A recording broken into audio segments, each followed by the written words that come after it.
어제 비로 인해 야간에도 많이 움직이지 못했다. 그건 그거고 본전을 뽑기 위해 어제 들어오면서 잔뜩 가져온 입욕제를 욕조에 타서 피로를 풀며 뽕을 뽑아 버렸다. 나는 이 방에 들어온 지 13시간밖에 되지 않았지만 방이 쓰레기장이 되어가고 있었다. 아침 목욕을 마치고 쇼핑을 하러 어제 점쳐둔 드러그스토어로 향하기로 했다. 호텔은 처음인데 여기만 있는 것인지 복도에 신기한 것들이 많이 있었다. 그렇지만 평일이라 그런지 호텔에 사람들이 많이 보이지 않아 적막해 보였다. 벤치프레스.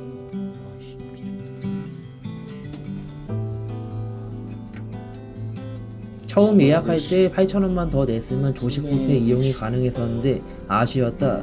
알짜배기 메뉴가 많아 보였지만 코메다 커피를 조식으로 먹기 위해 걸렀다. 원래는 계획이 없었지만 4층에 얼음 머신이 있대서 아이스 커피를 위해 퍼갔다. 왜 이런 걸 4층에 뒀는지 모르겠지만 호텔의 의도를 무시하고 얼음을 퍼가기로 했다. 생각보다 컵이 작아서 아쉬웠다. 얼음컵 좀 컸으면 좋았겠지만 2잔 먹으면 해결되는 것이다. 어제 이미 테스팅을 마쳐 맛이 좋은 걸 확인한 커피를 뽑아내기로 했다. 종이컵이 작았지만 2잔 먹으면 해결되는 것이다. 눈치가 보여 커피는 한 잔만 뽑았다. 공짜 카페인으로 아침을 열기 시작하니 뭔가 더 상쾌해지는 플라시보 효과가 있었다. 목욕을 해서 그런가 아팠던 다리가 조금 괜찮아진 느낌이었다. 잔뜩 쇼핑해야겠다. 내려가서 뷔페를 구경했는데 식당 크기가 굉장히 작았다. 가격은 1,500엔이었다. 들어가서 찍어보고 싶었으나 너무나 조용한 분위기여서 그냥 멀찌감치 바라보기만 했다. 3박 정도 했다면 2박 정도는 뷔페를 신청했을 것 같다. 뭐든지 미리 하는 게 싸다. 어제 저녁부터 내리던 비가 약해지긴 했는데 아침까지 내리고 있었다. 8시였다. 나고야 회사들이 몰려있는 사카에 근처라 그런지 회사원들이 굉장히 많이 보였다. 단지 사카에역 쪽으로 가다 보면 여기는 사람들이 없었다. 너무나 적막한 곳이었다. 들어갔다 나오면 비가 어제 점쳐놨던 V드럭이라는 드러그스토어를 찾아왔다. 올리브영 업그레이드 판이었다. 돈키호테도 만엔 사면 5% 정도 깎아준댔는데 여기가 숙소랑 가까워서 몇천원 포기했다. 돈키호테보다 물건 찾기도 쉽고 쇼핑하기도 깔끔한 환경이라 이번에는 사치를 부려봤다. 맛있어 보이는 커피 자판기가 있었는데 음식을 너무 많이 사서 시음해보지는 못했다. 이번에는 원래 사던 곤약 젤리 대신 파우치형 곤약 젤리들을 사왔다. 후회스럽다. 맛이 없다. 거기다가 처음으로 위스키 2병을 사가기로 해서 뭘 살지 고민했다. 한 병은 산토리였다. 코너도 따로 있어. 일본 오기 전에 GS25에서 위스키 가격 봤는데 산토리 위스키 가격이 5만원이었다. 술 좋아하는 사람이라면 진짜 일본에서 술만 사가도 본전은 아주 쉽게 뽑을 것 같았다. 올리브영이랑은 비교도 안 되게 많은 건강보조식품과 화장품들이 보였다. 일본 사람들은 왜 올리브영까지 와서 화장품을 사가는지 이해가 안 가는 순간이었다. 못생긴 누나 오이팩은 처음으로 사간 화장품이었다. 지금은 자취방 냉장고에 있다. 지난 여행에서 일본 치약을 처음 사갔는데 효과가 탁월한 것 같아 이번에는 3개를 사왔다. 근데 베스트셀러 퍼펙트 립이 보이지 않아 점원분께 물어 겨우겨우 찾아냈다. 이번에는 처음 사가는 것들이 참 많았다. 멀티비타민도 처음 사갔는데 효과가 탁월했다. 모든 여행을 통틀어 처음으로 만엔을 넘게 쇼핑했던 날이다. 사치가 점점 심해지고 있다. 쇼핑을 마치고 아침 먹거리를 찾으러 푸드코너로 왔다. 어제 안 보이던 것들이 많이 보였다.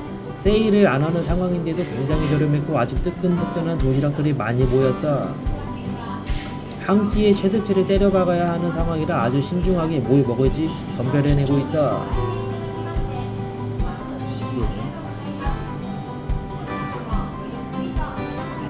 바구니 2개에 최대치로 담아 면세 물품과 안 되는 물품을 계산해냈다.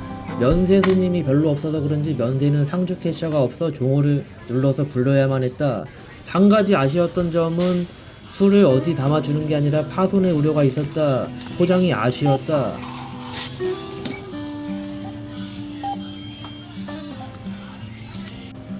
계산을 마치고 만찬을 즐기러 왔다. 한국마트가 따라갈 수 없는 엄청난 비주얼의 음식이었다. 특히 타코야키 사는 사람들이 많았는데 심상치 않은 비주얼과 맛이었다. 식어있는 상태인데도 바삭함과 녹진한 맛, 그리고 타코야키의 식감이 엄청난 타코야키였다. 첫날부터 먹어보고 싶었던 일본 오리지널 컵라면도 샀다. 컵라면도 짠 일본이었다. 의도치 않게 타코야키 컵라면 버거 2개를 사서 한 끼에 먹는 거지 먹방을 하게 됐다. 이게 제일 맛있는 것 같아. 다음에 간다면 이 타코야키는 2번 3번 먹을 것 같다. 진짜 최고의 타코야키였다. 조금 먹다가 어느 아주머니와 합석을 하게 됐다. 아주머니가 왜 내 앞에 앉으셨는지 모르겠지만 매력적이었나 보다.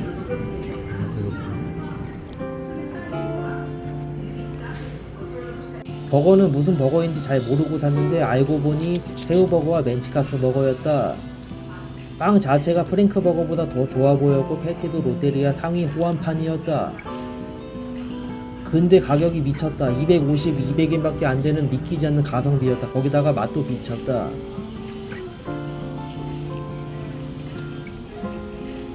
멘치카스는 혹시나 했는데 역시나 짱기가 좀 많았다. 그렇지만 빵이랑 먹으면 딱 좋았다. 편의점 햄버거보다 저렴한 수제 햄버거 가격. 한국이었으면 일주일에 3~4번 사 먹었을 것 같다. 아침으로 2000칼로리가량 흡입한 것 같다. 우리나라에서도 이런 마트가 많았으면 좋겠다. 든든하게 먹고 숙소로 짐을 갖다 두러 나섰다. 비도 그치고 오늘 하루는 잘 풀릴 것 같았다. 1시간가량 쇼핑과 식사를 마치니 9시 정도였다. 한적한 나고야 좋아 보였다.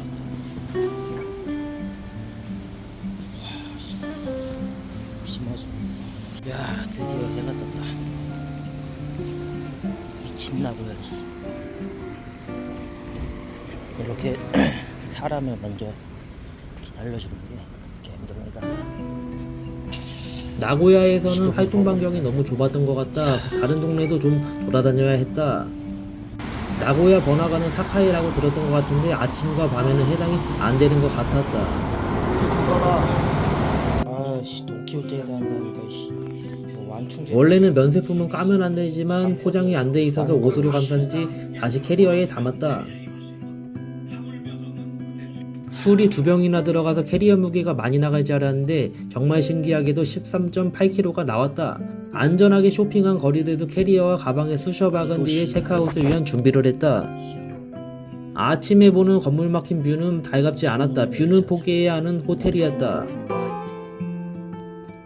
집에서 발라온 슈쿠가 다 날아가고 밑창에 달아버린 신발을 보니 마음이 참 쓰라렸다. 4일밖에. 다음 신발은 아무래도 트레킹 러닝화나 뉴발란스 신발을 사야 할 것 같다. 아식스 너무 물렁하다. 캐리어와 가방을 로비에 맡기고 마지막이 될 공짜 커피를 마시러 왔다. 오늘 2잔째다. 손이 모자라서 4층에서 얼음을 가져오진 못했지만 여유있게 시켜 먹고 나갔다. 정말 잘 되겠다. 오늘은 4시 30분까지 짐을 갖고 공항으로 출발해야 하기에 시간이 별로 없었다. 걸어서 다니려고 했으나 발 상태가 좋지 못해서 1일 교통패스권을 쓰기로 했다. 해가 좀 떠줘라. 교토와 달리 모든 전철역에서 패스권을 파는 것 같다. 매우 좋았다. 그러나 갈 곳이 없었다.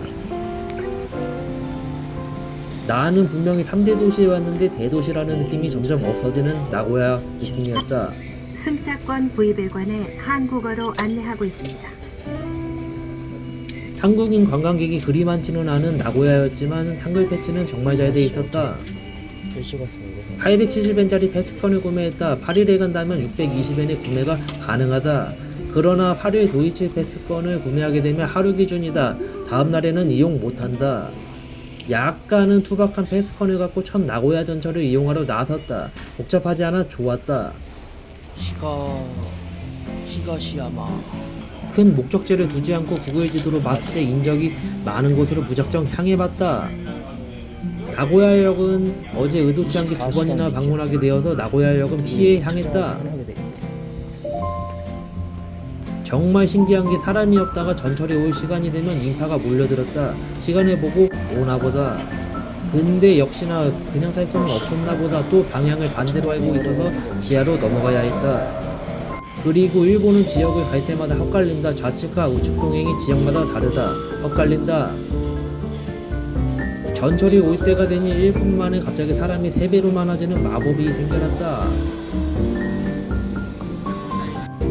너무도 급작스럽게 내린 어딘지도 기억이 나지 않는 전철역에서 내렸다. 사람이 없었다.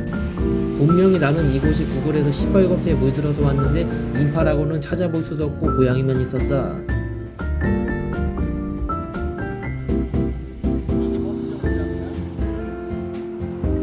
어슬렁거리다가 체력이 다해 카페에서 커피 한 잔 때리고 시간 좀 보내다가 방향을 틀어버렸다. 4시 30분까지는 숙소에 가야 하기에 근처에 있는 도요타 산업박물관을 가기로 했다. 원래는 하루를 잡아서 도요타 본사도 찾아가 보려고 했는데 시내에서 1시간 30분 거리다. 다음에 나고야에 다시 오게 된다면 도요타 흰차 간무직 현장지 구경하러 향해야겠다. 패스권 야무지게 사용하기 위해 20분 거리지만 버스 타고 야무지게 이동해버렸다. 내릴 때는 따로 찍는 것이 없이 버스 기사님한테 패스권 육안으로 보여주고 내리면 된다. 나도 초보지 다니고 싶다. 어우씨 벌써 10월 초이지만 기온이 30도를 넘나드는 쉽지 않은 이번 여행이었다. 비도 많이 와서 어려웠다. 오늘 구글이 왜 이런지 자꾸 길이 아닌 곳으로 나를 인도했다. 인도가 아니었다. 그렇지만 시간도 없고 방향도 계속 이쪽으로 가라고 해서 하는 수 없이 차 없을 때 뛰어갔다.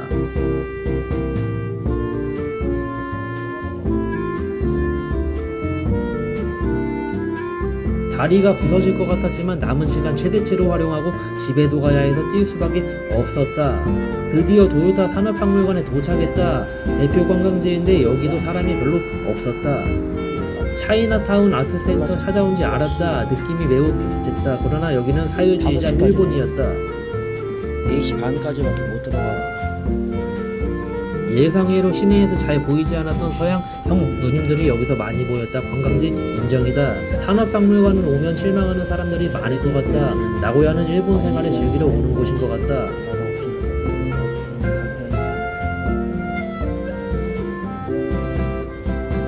숙소가 나고야역 앞이 아니라면 굳이 추천해주고 싶지 않은 곳이다. 딴 데를 가자. 설마 이게 끝?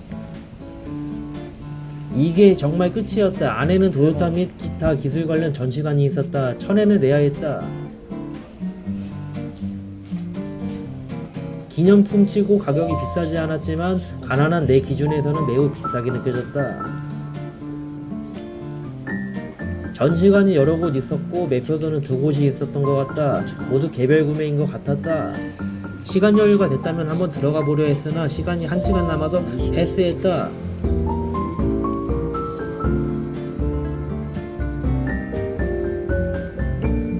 해외를 다니다 보면 한국이 진짜 공차 시설물 전시관이 많다는 걸 깨닫는 경우가 종종 있다.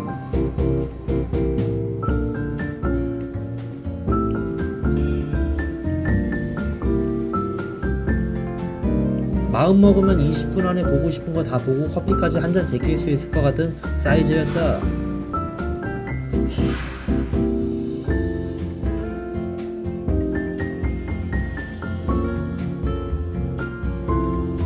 나고야 관광지는 시내는 반나절에서 하루 2박은 시외로 가는 게 좋을 것 같다.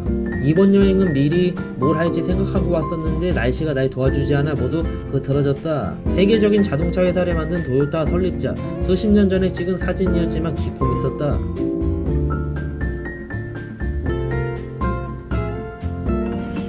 짤막했던 대표 관광지 구경을 마친 뒤 마지막 식사를 하러 돈가스 집으로 향했다. 사카의 본점까지는 도저히 갈 시간이 안 돼서 도보 15분 거리에 있는 나고야역으로 향했다. 하필이면 돈가스 맛집들이 죄다 브레이크 타임이 있어 야마베 돈가스 또 방문하게 됐다.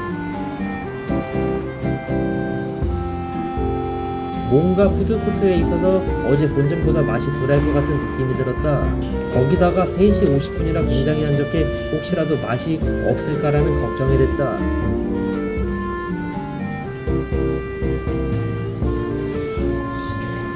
이곳은 본점과 달리 QR로 주문을 하면 갖다주는 시스템이었다.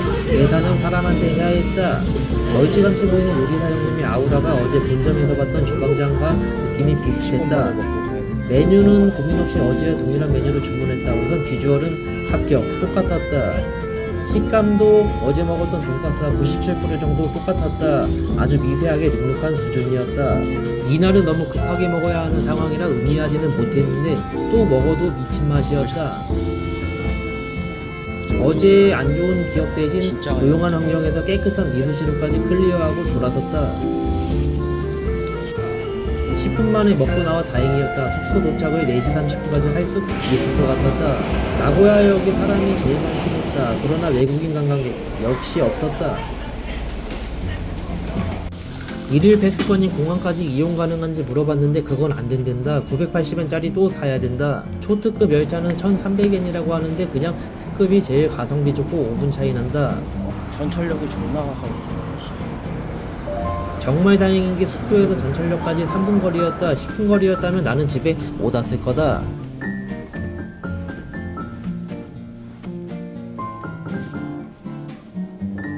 정말 친절한 호텔리어 형님이 짐을 갖다 주셨다. 덕분에 코인 낳고 600엔 아꼈습니다. 시간이 별로 없었지만 발이 아파서 1층까지 엘리베이터를 타고 내려갔다. 여긴 2층이었다. 마지막인지라 일본 대표 음료 마치다 사이다 하나 뽑아서 공항으로 향했다. 괜히 샀다. 공항에서도 팔았다. 원래는 안 타려 했지만 상태가 안 좋았기에 엘리베이터 타고 지하철로 이동했다. 이거죠. 거의 뛰다시피 걸어서 이미 온몸이 땀이 쩔었다. 악취가 날까 걱정했는데 모르겠다. 에라이.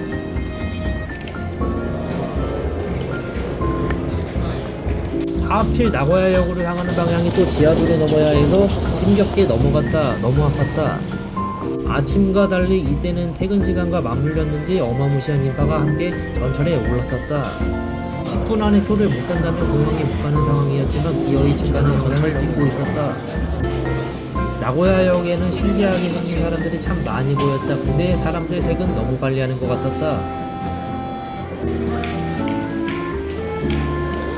공항 전철표를 살 수 있는 곳으로 다행히 헤매지 않고 바로 도착했다. 너무 힘들었다. 그렇지만 여기서도 역시나 회사가 여러 개이기에 한번 얼 때리고 티켓 박스에서 표를 구매해야 했다. 주부공항으로 가는 형님들은 나처럼 발권기 가지 말고 바로 사람 있는 티켓 박스로 가야 한다.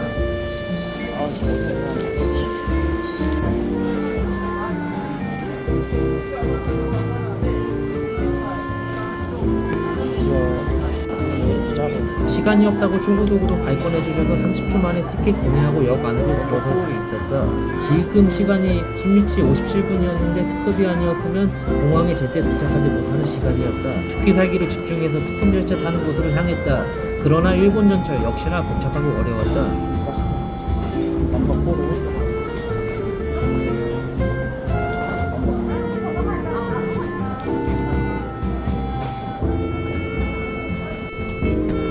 사람이 제일 많은 곳을 찾아가면 아무래도 다 뒤있는 것 같다. 자유석이라 경쟁이 치열했다.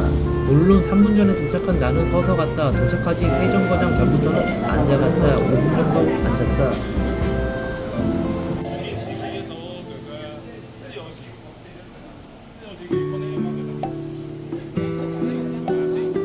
오는 전철마다 내가 타야 하는 건가 똥줄타는 순간이었다. 잘못하면 집에 못 왔다. 없던 시간표도 갑자기 생기면서 2분 간격으로 도착하는 전철. 진짜 쉽지 않았다.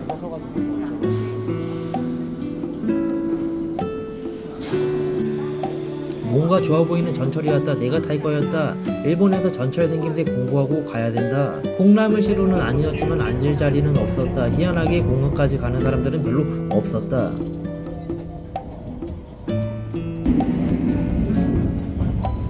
아직은 해가 떠있는 상황이라서 한동안 모두 일본의 풍경 즐기면서 여유롭게 공항으로 향했다. 공항 근처 역에도 볼거리 먹거리가 굉장히 많다는데 항상 시간이 부족해 못 가는 아쉬움이 많다.